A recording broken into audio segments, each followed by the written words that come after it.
The number one thing that has made us successful by far is obsessive compulsive focus on the customer as opposed to obsession over the competitor.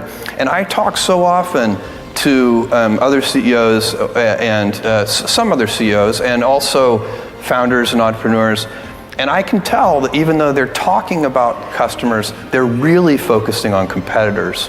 And it is a huge advantage to any company if you can stay focused on your customer instead of your competitor. I believe in the power of wandering.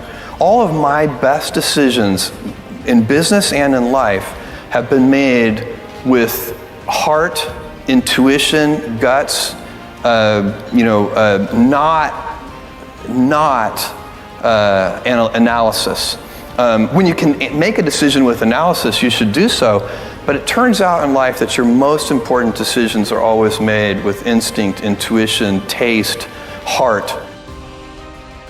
Picked books because there were more items in the book category than any other category, and so you could build universal selection. There were 3 million in 1994 when I was pulling this idea together. The 3 million different books active and in print at any given time, and the largest physical bookstores only had about 150,000 different titles. And so I could see how you could make a bookstore online with universal selection. Every book ever printed, even the out-of-print ones, was the original vision for the company, and so that's why books. I knew that the books, strangely, because I was very prepared for this to take a really long time, I knew that the books business was going to be successful in the first 30 days. I was shocked at how many books we sold. We were ill prepared.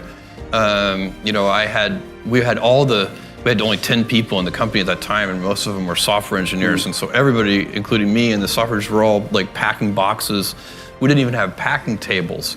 And we were on our hands and knees on a concrete floor packing the boxes. And at about 1 or 2 in the morning, I said to one of my software engineering colleagues, I said, Paul, this is killing my knees. We need to get knee pads. And Paul looked at me and he's like, Jeff, we need to get packing tables. When I decided to do this, I first talked to my wife, who is sitting here in the audience, and she had married a relatively stable, goofy, but still relatively stable person working at a Wall Street firm.